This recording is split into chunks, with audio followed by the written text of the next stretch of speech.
The restaurant was quiet, the kind of quiet where the soft clinking of cutlery and low murmur of conversations blended into a calm evening atmosphere.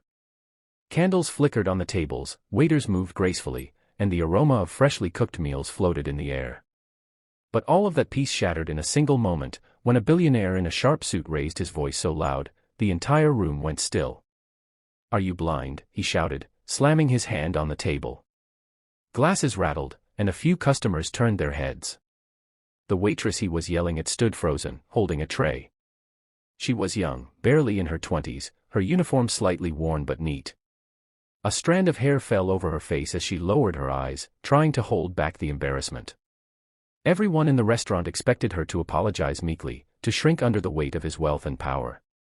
But instead, she took a breath, looked him straight in the eyes, and spoke one sentence. That one sentence silenced the room. Her name was Lena, a girl who had seen more storms in her young life than most people twice her age.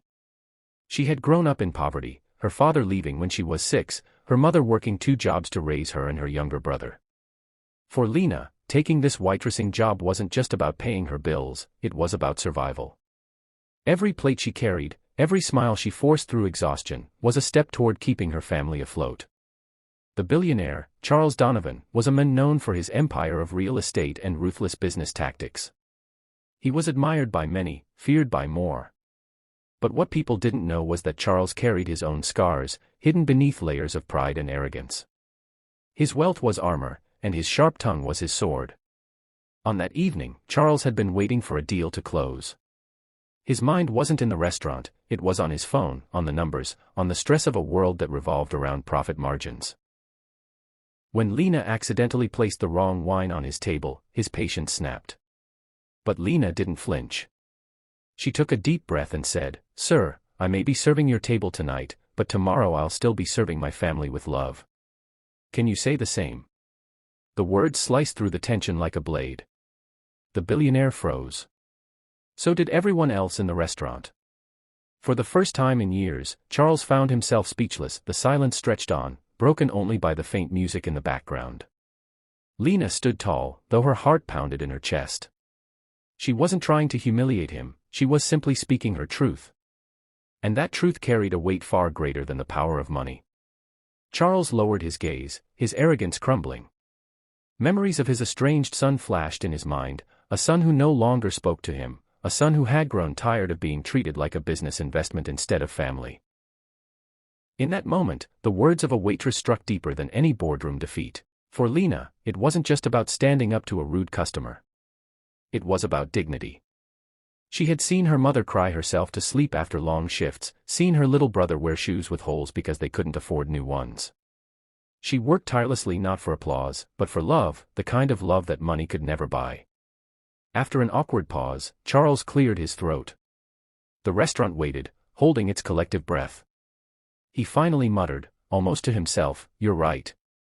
No one could believe it. The man who was known for never admitting weakness had just been humbled by a single sentence from a waitress. But that wasn't the end of the story. Charles asked to see Lena after her shift. She hesitated, worried that maybe he would fire off another insult. But when she entered the private room where he waited, he wasn't the same man who had shouted at her hours before. He looked tired. Vulnerable. Human. He asked her about her life, her family, her struggles. And as Lena spoke, something inside him shifted. For the first time in years, Charles listened, not as a billionaire, not as a boss, but as a man who had lost touch with what truly mattered. Over the next weeks, Charles kept returning to the restaurant. Not for the food, but for the conversations with Lena. She reminded him of something he had forgotten long ago, that kindness, humility, and family were worth more than all the skyscrapers and mansions he owned. One evening, after many visits, Charles told Lena, "I built towers that touch the sky, but somehow, I failed to build a bridge to my own son. You've shown me more wisdom than all the people I've paid fortunes to advise me." Lena smiled gently. Sometimes, the richest lessons come from the poorest places. Charles eventually reconnected with his son. It wasn't easy, there were years of hurt to mend. But the billionaire who once shouted in arrogance had been transformed by the courage of a young waitress. And Lena. She continued to work hard, But she carried herself with even greater strength, knowing her voice had the power to change hearts. Months later, Charles set up a scholarship fund in Lena's name, not to repay her, but to honor the lesson she had taught him. He quietly supported her brother's education and helped her mother find a stable job. But more than money, he gave Lena his respect.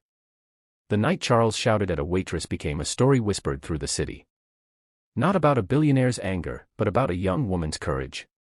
Because sometimes, all it takes is one sentence, spoken with truth and love, to silence the noise of the world.